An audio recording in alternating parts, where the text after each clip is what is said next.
Boa noite a todos. Então vamos lá, ó. Direito de propriedade. Vamos retomar o nosso estudo da semana passada. Nós vimos esses domingos todos que o primeiro direito elencado aqui pelos Espíritos, na codificação, no capítulo 11 do Livro dos Espíritos, é o direito à vida, né? Então, todo mundo tem direito a viver. E a lição de Emmanuel, que foi lida hoje, é muito interessante. Não sei se vocês prestaram atenção. O Emmanuel diz assim, olha, nem sempre as pessoas que vêm na nossa família ou que se aproximam de nós, elas têm a tarefa ou a missão, não é? Ou o compromisso que a gente gostaria que elas tivessem. Em geral, nós somos muito movidos pela vaidade. Então, principalmente quando a gente tem condição, a gente quer que os nossos filhos sejam doutores, formados por uma grande universidade, a gente enche a boca para falar, passem nos primeiros lugares, tenham bons empregos, morem em casas bonitas, tenham bons carros, se vistam com elegância, de preferência que sejam socialmente admirados. E aí a gente se sente realizado porque, em geral, nossos filhos foram aquilo que a gente sonhava. É muito comum também a gente ser incompetente pra caramba e querer que os filhos realizem aquilo que a gente não teve competência para fazer. Então a gente quer que eles sejam aquilo que nem a gente foi direito assim, meia boca. A gente cobra deles que eles sejam. E o Emmanuel está dizendo, cuidado, porque às vezes eles vieram para as tarefas mais simples e não há problema nenhum nisso. Então, o fato de repente, um casal muito intelectualizado e etc., ter um filho que opte por ser mecânico, ou pedreiro, ou sapateiro, etc., não há vergonha nenhuma nisso. Todo trabalho é digno. A dignidade está na capacidade que a gente tem de viver sem ser um peso para o outro, né? Eu gosto muito dessa palavra, vergonha, sem ser uma vergonha, né, para as pessoas e para a gente mesmo, desde que a gente trabalhe, pague as próprias contas e dê conta da própria vida, está tudo certo, está tudo bem, vamos tocar a vida. Por quê? Porque às vezes é esse o compromisso que a gente tem. Numa outra encarnação, pode ser que a gente escolha um outro compromisso, um outro jeito. Como a gente vive cercado por orientações muito preconceituosas. Então, uma pessoa tem muito filho, a gente que critica, porque onde já se viu ter tanto filho hoje em dia, porque está tudo tão caro. O outro, né, tem uma grana e não tem filho. Onde já se viu que egoísmo, tinha que ter filho, não tem filho. Aí se tem um, onde já se viu só um, porque não pode só um, tinha que ter outro, porque tem. Se tem dois, já que tem dois, podia ter o terceiro, onde já se viu. Porque os espíritas têm sempre desculpa para tudo. Os espíritos estão querendo reencarnar, não encontram passagem, aquela coisa toda, como se fosse assim, o rápido Ribeirão Preto. Né? A gente sempre tem uma desculpa assim para. Então, isso tudo é produto de duas coisas. Primeiro, da nossa ignorância. Segundo, da nossa capacidade de se meter na vida alheia. Terceiro, de tempo livre, porque se a gente está ocupado, não dá tempo de ficar olhando a vida dos outros, né? E colocando o bedelho onde não foi chamado em nome de Jesus. E isso se chama caridade. Indulgência para um com o outro, cada um que cuide da sua vida, ninguém tem que ficar olhando a vida de ninguém. Quando nós desencarnarmos, se tiver alguém lá que nos pergunte alguma coisa, vamos perguntar o que a gente fez da gente mesmo. Né? Ninguém vem para resolver problema do outro. A gente vem para sair melhor do que a gente chegou. O nosso compromisso é com a gente mesmo. A gente pode até ajudar, ter tarefas. Então, tem filhos, a gente orienta os filhos. Tem um irmão, tem um colega, um companheiro, um esposo, marido, mulher, pai, mãe. A gente pode ajudar, né, ajudar-se mutuamente. Todos podemos nos ajudar. Mas ninguém será responsável um pelo outro. E, de verdade, todos nós, intrinsecamente, mais profundamente, vivemos numa grande solidão. A gente pode estar casado, com filhos, ter uma família grande, mas existe aquela solidão fundamental. Qual? Aquela da própria consciência. Porque nós reencarnamos sozinhos e vamos desencarnar sozinhos.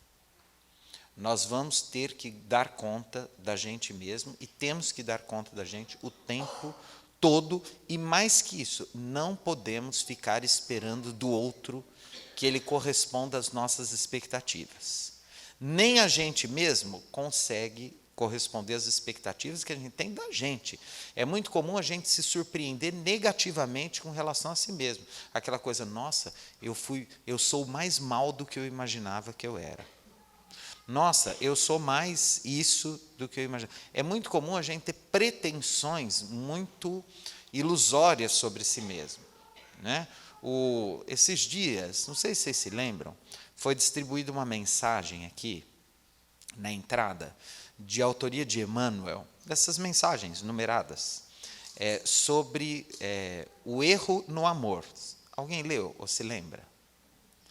Se lembram dessa mensagem? Faz uns 2 domingos, 1 ou 2. Domingo passado foi? Isso. Eu achei bem interessante, porque Emmanuel fala assim, em questões de relacionamentos afetivos, no amor, etc., cuidado com o que você critica no outro, porque amanhã pode ser a sua vez. E mais que isso, nós nunca sabemos como reagiríamos na condição em que o outro se encontra. Então, fique quietinho. Isso em relação a tudo. Em geral, a gente fala muito. Voltando à questão do Livro dos Espíritos, o direito à vida. Esses dias eu estava vendo uma entrevista com aquela monja lá de São Paulo, né, que divulga o budismo aqui entre nós. E ela estava falando do vegetarianismo, aquela coisa toda. Ela falou assim, olha, é um caminho para a evolução, né, que gradativo. Então, por quê? Porque tudo que tem vida pede para viver. Então, com o tempo, naturalmente, nós vamos respeitando mais a vida. Como respeitando mais a vida? Por exemplo, quem lida com terra, fazenda, essas coisas, qual que é a tendência no mundo? É trocar os velhos agrotóxicos por defensivos biológicos naturais, para que a gente agrida menos o meio ambiente, para que a gente coma plantas mais saudáveis, etc. Né? Então, você começa a recompor o ecossistema. Há grupos no mundo inteiro que lutam, não é, contra a destruição de florestas, de animais, etc., né, em defesa de minorias, de crianças, de idosos, né, de deficientes físicos e mentais, etc. Então, assim, há uma tendência no mundo, em meio a esse caos todo que está aí, de evolução espiritual mesmo. Vai ter um dia que, de verdade, a gente vai ficar muito constrangido de comer carne, né? Pode ser que para alguns isso já tenha chegado. Para outros vai chegar mais tarde. Para outros ainda vão muitas encarnações até que chegue-se a isso. Por quê? Porque é o respeito a tudo que vive, né? Que vibra de vida. Né? Então, assim, é uma tendência? É. E mais que isso, e nós falamos disso domingo passado, o respeito à vida do outro, não no sentido só físico-biológico, a liberdade que o outro tem. Quando a gente impede o outro de ser livre, obrigando a pensar como a gente, a fazer o que a gente quer, a gente está tolhendo a vida do outro. A gente está matando, não está matando fisicamente, mas a gente está matando a alegria, matando o prazer, matando a liberdade, matando, não é, a espontaneidade. Às vezes a gente mata o talento do outro, né? Às vezes a gente mata até assim o sentido, né? Quando a gente escraviza o outro aos nossos pontos de vista, etc., a gente está matando o sentido da vida do outro. Né? Então, tudo que é vivo tem que ser respeitado. Esse é o caráter dessa questão do Livro dos Espíritos, o respeito à vida. Por outro lado, para nós espíritas, nós não temos sequer a vida, porque ela é um empréstimo. E aí vem a relação que a gente tem falado aqui. Todo domingo a gente volta nessa mesma coisa. Nós somos seres do tempo, fundamentalmente do tempo. Não há como nos perceber fora do tempo, porque nós não somos nada, nós vamos sendo. Quando a gente fala assim, o eu, não tem um eu, né? Porque se tivesse um eu, esse eu estaria pronto, acabado no tempo e no espaço. Então não tem um eu. Esse eu, que a gente chamaria de eu, ele não é, ele vai sendo todo o tempo, porque esse que fala agora já é diferente daquele que começou a falar. Esse eu que eu tenho amanhã já vai ser diferente desse eu hoje que está falando agora. Então, nós somos seres do tempo, nós vamos nos transformando, mudando o tempo todo, nós vamos sendo. E, de preferência, se a gente conseguir ir sendo melhor, mais leve, tanto melhor. Por quê? Em algum momento nós vamos ser sem corpo físico. Por quê? Porque a vida, ela é muito rápida. A doutrina espírita tem esse aspecto que eu gosto, que é de nos chamar o tempo todo a atenção para a brevidade e a fugacidade da vida. Quando a gente fala de direito de propriedade, em geral esse direito e essa experiência da propriedade, ela só faz sentido quando a gente se perde na ilusão da posse. Né? Então a gente é cheio de pose, é cheio de ilusão. Né? A gente acumula um monte de coisa, muito mais do que a gente precisa, na ilusão de que às vezes a gente vai viver muito, e às vezes o infarto vai ser hoje à noite. É verdade. Né? Do nada, vem a chamadinha, pum, a gente está lá do outro lado. E mais que isso, diferente daquela ideia, né, das tradições cristãs, que a pessoa desencarna, fica lá em cima, na bem-aventurança, contemplando a luz e etc., o que o Espiritismo nos traz, nos livros de André Luiz, pela psicografia de Chico Xavier e de outras psicografias, é que, se a gente estiver preparado, a gente já desencarna e começa a trabalhar lá em cima. Não dá para parar o tempo, para ficar olhando o passado. Né? Então, tem outros compromissos, outras tarefas. Aí a gente fica muito preocupado com essa questão e, às vezes, o espírito está lá já programando uma outra reencarnação. Dali a pouco é a gente que está indo atrás de novo, numa outra encarnação. E vai indo. E essa dinâmica do movimento das experiências existenciais, que é vida pulsando no universo, né? No espaço infinito, que é a criação divina. Então, a gente tem que viver sempre de acordo com a sabedoria e com a serenidade. Né?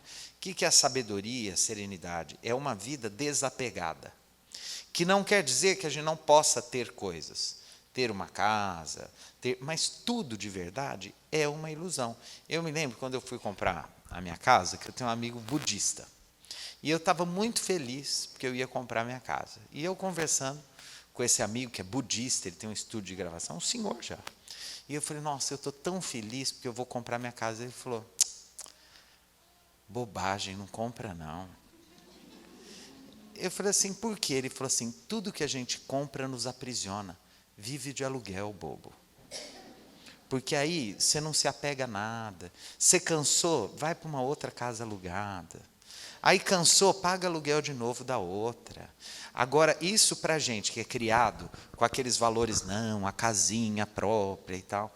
Aí um belo dia eu estava num supermercado, encontrei uma amiga, falei, comprei minha casa. Ela falou, a casa é a sepultura da vida. Eu falei, ui. Falei, nossa Senhora. Eu olhei aquele urubuzão assim na minha frente. Falei, onde já se viu tão feliz? Mas eu também entendi o que ela queria dizer. Né? Que a gente é criado naquela coisa antiga, assim, que a gente tem a casa e já pode morrer em paz, porque tem uma casa para morrer lá dentro. Né? Então, assim, tem que ter a casa. E tudo é uma grande bobajaiada. Porque, de verdade, a gente tem que ir vivendo, entendeu? Nem tanto ao mar, nem tanto à terra, como diziam os portugueses, né? Ficar ali no meio termo, né? Equacionando a vida. Então, a gente trabalha, ganha um dinheirinho, guarda um pouquinho para um momento de necessidade, não precisa guardar muito. Um pouquinho para um caso de necessidade, uma emergência, para ajudar até, às vezes, uma pessoa da família, etc. Né? Mas a gente vai trabalhando para pagar as continhas, etc. Por quê? Porque daqui a pouco nós vamos desencarnar. Não tem nada, não leva porcaria nenhuma. Né? E aí, quanto menos apegados a gente tiver, melhor, mais leves, menos preocupação. O que eu vejo de brigaiada, de confusão, com gente que deixa patrimônio. É impressionante. Que eu ouço, e aí fica aquela brigaiada, e os filhos brigando, e aquela coisa, os netos, não, essa parte é minha, o outro. É uma delícia quando você morre, não deixa nada. Né? E é gostoso quando você ouve assim, olha, o meu pai não me deixou nada. O que ele me deixou foram valores, caráter, vergonha na cara, exemplo de trabalho, lembranças agradáveis, saudosas, uma memória gostosa de uma convivência amorosa. Né? Isso é uma delícia. Né? Eu acho que eu posso falar de mim, porque meu pai já morreu, ele não deixou patrimônio, deixou essas coisas boas para a gente. E não teve brigaiada, não teve nada. E foi uma beleza, uma delícia de convivência, né? E que fica para a nossa memória para a eternidade. Então, assim, a gente precisa tomar muito cuidado, porque a gente vai se perdendo nas coisas, nas ilusões. Né? Mas a gente não pode desfrutar da vida? Lógico que pode. Hoje a gente não foi lá no almoço, não estava uma delícia? Foi. Só que é o seguinte, já passou, morreu essa experiência, acabou. A gente pode ter outros almoços. Esse já foi. Quem viveu, viveu. Quem não viveu, não vai viver mais, porque é a relação do homem com o tempo. Já acabou, já foi. Esse domingo nunca mais vai voltar. Já morreu, está morto. Daqui a pouco essa reunião será puramente memória espiritual, e essa é a dinâmica da vida. Quarta-feira a gente já lembra muito pouco dos detalhes da nossa reunião. Né? Depois terão outros domingos, e a vida é sempre projeto. Sartre, né, que é um filósofo francês, fala, o que é pró? Para frente, jeto, jato, a gente se lança para frente, vai se lançando, e é curta. Eu sempre lembro aqui daquele documentário do Oscar Niemeyer, da vida dele, quando ele fez 100 anos, a moça perguntou, como é fazer 100 anos? O que você tem a dizer? E ele disse assim, aproveitem, porque aos 100 anos eu tenho certeza, a vida é um sopro. Inclusive se tornou o título do documentário dele. Oscar Niemeyer, biografia, a vida é um sopro. E é. Esses dias conversando com uma pessoa da minha intimidade, da minha família, a gente estava pensando nas pessoas que já partiram. Então, a gente primeiro perde os avós, vai o avô, a avó, o biso, a bisa, depois vai o pai, depois vai a mãe, depois vai os tios avós, que vão todos embora. Aí vão os mais velhos. Aí a gente olha, o pessoal que estava novo, já tá tudo velhinho, igual a avó era. Né? A gente vê todo mundo envelhecendo. Aí olha para si mesmo e vê que também está envelhecendo. A Cecília Meirelles tem um poema lindo, que se chama Retrato. Né, que ela diz assim, eu não tinha essas mãos assim cansadas, né, esse olhar triste, essa boca que já não diz coisas de amor e tal, e ela fala, né, esse cabelo e tal, e essa fisionomia, esse coração que já nem sente. Aí ela diz assim, eu não dei por essa mudança assim, tão simples, tão certa, e tão fácil. Ela usa 3 adjetivos, olha que bacana. Simples, certa e fácil. O que é? O envelhecimento. Que já é uma bênção. Tem gente que fala, eu não queria ficar velho. O único jeito é morrer antes de ficar velho. Só não fica velho quem morreu antes de ficar velho. Se a gente não morre antes de ficar velho, todo mundo fica velho. Porque isso é simples, porque não tem complicação nenhuma. Isso é certo, porque não tem outra opção, e isso é fácil, não precisa fazer esforço, vem naturalmente. É fácil. E aí no final do poema ela diz assim, em que espelho ficou perdida minha face? Ou seja, a pessoa não se deu conta. É assim? É. É assim que acontece? Sim. E aí o desafio é a gente ir se apropriando da vida no momento em que ela acontece. Então, hoje eu tenho a idade que eu tenho, eu vou me apropriar dessa idade que eu tenho e tentar viver o melhor possível com essa idade que eu tenho.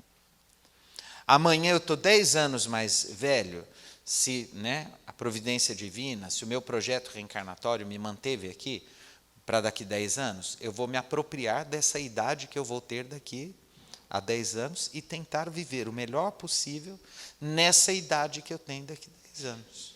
E se eu tenho filhos, eu vou me apropriar dessa situação de ter filhos, vivendo o melhor possível tendo filhos. E se eu não tive filhos, eu vou me apropriar dessa existência em que não há filhos e tentar viver o melhor possível numa existência sem filhos. Então, qual é o nosso compromisso? O nosso compromisso é o compromisso com o Evangelho. Quando eu falo compromisso com o Evangelho, é porque Jesus, basicamente, a sua mensagem está sintetizada no Sermão das Bem-aventuranças. E o Sermão das Bem-aventuranças é o sermão que fala de esperança. O que é esperança? É a fé, é a confiança, né? É a confiança no futuro. O Emmanuel diz que nós temos 3 elementos que podem nos tornar felizes. Nós precisamos ter a consciência do dever cumprido, né? Nós precisamos de uma vida simples e fé no futuro. Olha que interessante. Então, uma vida simples, confiança, consciência do dever cumprido e fé no futuro. Por quê? Porque hoje a gente está sofrendo, mas amanhã vai ser melhor. Pode não ser melhor aqui, mas pode ser melhor do outro lado, numa outra existência, numa outra encarnação. Se o sofrimento nos visitou e etc., é porque ele tem um sentido, tem uma razão de ser. O nosso desafio não é gostar de sofrer, não, e achar bonitinho e bom e ficar legal. Não é isso. Mas é ter a sabedoria capaz de lidar com ele da melhor maneira possível e sobreviver a isso, encontrar sentido nas pequenas coisas, né?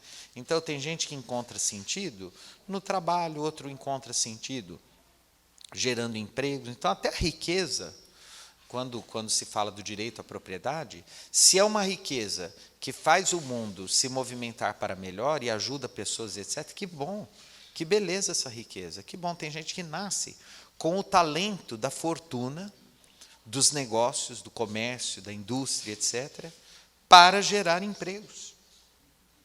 Né? Tem pessoas que têm essa vocação, que às vezes até são muito ricas, e continuam ficando cada vez mais ricas, só que assim, elas não param e elas vão gerando progresso, modernização, civilização, né? Fartura para as pessoas. É bom? É ótimo. Né? Se todo mundo falasse, não, olha, a gente vai ficar tudo aqui igual a eremita, vivendo no deserto, rezando o dia inteiro, o mundo não anda. É preciso que existam pessoas que têm essa disposição para o trabalho e façam o mundo se movimentar, gerar, nos vários campos da ação humana. E a gente vai encontrando sentido nisso. E cada um vai encontrar sentido em coisas diferentes. Um vai adorar a vida religiosa, o outro vai adorar a vida acadêmica, científica, vai estudar, vai produzir artigos, descobertas, pesquisas, etc. O outro vai produzir arte. O outro vai cuidar de um jardim. O outro vai cozinhar, porque gosta da cozinha. O outro vai se dedicar aos filhos e, quando os filhos crescem, gosta de cuidar dos netos, sente prazer em ajudar, cuidar dos netos. Hoje é muito comum avós que cuidam dos netos e tem um prazer imenso nisso. O outro vai estar lá, doentinho, velhinho, vai cuidar, né, da casa, da sua vida. Eu me lembro muito do seu Papa, lá da Unificação Kardecista, quando ele estava, eu já contei várias vezes, nós estamos aqui entre vários amigos que conviveram com o seu Papa. No fim da vida, já muito velhinho, ele estava na cadeira de rodas e cego. E aí o Aldo, nosso amigo Aldo, teve em Uberaba, teve com o Chico, levou um livro do seu Papa e trouxe uma mensagem que o Emmanuel mandou para o seu Papa. O Chico falou, diga para o nosso Papa que ele ainda pode, enquanto está na cadeira de rodas, orar todos os dias pelos que sofrem. Que ele não está inútil na cadeira de rodas e cego, que ele ainda pode fazer coisas a benefício do próximo. Então, assim, a gente sempre vai ter um espacinho de realização para alguma coisa, ainda que seja usando apenas a nossa mente. E se a gente pode falar, que a gente fale coisas boas. Ah, eu comprei minha casa. Que beleza, sua casa. Parabéns. Ah, sepultura da... sepultura, o que é isso? Né? Então, a gente pode ganhar muito em quando não tem alguma coisa boa para falar, ficar quieto em nome de Jesus. Não é? Por quê? Porque se for para falar alguma coisa que vai gerar desconforto, inadequação, sofrimento, vamos ficar quietinho, simplesmente não falar nada. E se for para falar, que seja uma coisa boa. Né? Quando a gente fala coisas boas, a vida fica mais gostosa de viver. Né? O Chico sempre deixou uma lição muito boa, que eu gosto. A paz é algo que a gente pode oferecer para os outros, mesmo sem tê-la para nós mesmos. Então, ninguém precisa saber o que vai no nosso coração e os nossos sofrimentos, porque isso não é dar conta de ninguém. Mas é quase uma questão de educação a gente ser gentil com o mundo, ser adequado, ser positivo, ser interessante. Então, guardemos as nossas dores com a gente, porque as pessoas não têm culpa dos nossos sofrimentos. Cada um tem a sua cruz, o seu sofrimento. Então, vamos ser gentis, agradáveis com as pessoas. Falar de coisas boas, bonitas. A gente tem vivido uma época tão sombria, né, que a gente liga a TV, abre os jornais, é tanta coisa triste, ruim, né, esquisita, que nos causa perplexidade, indignação, revolta. Se a gente não se policiar, a gente começa a contribuir para que o mundo fique pesado, escuro também, sombrio à nossa volta. Então, vamos fechar os jornais e falar de coisas boas, que são as coisas que estão à nossa volta. Tornar a vida mais leve, mais colorida, mais cheia de esperança e com as alegrias que Jesus nos trouxe, devolvendo-nos, né, o sentido da vida no sermão das bem-aventuranças, que ele nos promete: bem-aventurados os aflitos, porque eles serão consolados. Então as consolações virão, nem sempre no tempo que a gente gostaria, na nossa ignorância, na nossa dificuldade de lidar com a espera, mas elas virão, certamente. E é isso que nos faz vir aqui, né, todos os domingos. O ano que vem, eu estava fazendo as contas, a nossa reunião de domingos vai fazer 26 anos. Então, a primeira reunião que nós tivemos aqui, né, que eu chamei alguns amigos para virem aqui fazer, já vai completar 26 anos. E o tempo, veja como o tempo passa. Né? E já foi, ó, daqui a pouco são 50 anos, né? A gente não sabe se vai estar aqui ou não, e vamos tocando a vida. Né? Daqui a pouco nós seremos chamados, vai haver um tempo em que nenhum de nós que está aqui, nenhum vai estar aqui na Terra, vamos estar todos desencarnados, inclusive as crianças. Vai ter uma outra geração aqui, fazendo outras coisas, com outros sentidos. Vamos entronizar isso para a gente não perder tempo sofrendo desnecessariamente. Vamos, mesmo com todas as dificuldades, botar a bola para frente com alegria, em paz, trabalhando, encontrando sentidos diferentes nas nossas existências. Nós vamos dar uma pausa esses domingos, virão outros expositores aqui, e nós retornaremos o estudo do Livro dos Espíritos no segundo domingo de agosto. Né? Então, nós vamos parar por aqui. Terão outros temas com outros oradores. As reuniões de domingo continuam, né, agora em julho. Mas no segundo sou eu mesmo. Quer dizer, sou eu. Né? Faz assim, ó, se eu não tiver, arruma um médium bom, que eu incorporo fácil. Né? Encosto aqui e faço a palestra assim mesmo. Tá bom? Vocês vão ver, vocês põem aqui um médium cabeludo, de repente vai começar a ficar calvo, assim. Né? Uma médium mulher começa a ficar mulher barbada, os médios falam, está estranho, ela está esquisita, né? Tá bom? E isso, olha, essa risada que a gente deu, isso é o espiritismo. Quer dizer, ainda que eu não estiver aqui, vamos supor, eu estarei em algum lugar fazendo alguma coisa. Ok? Que Jesus nos abençoe e nos proteja.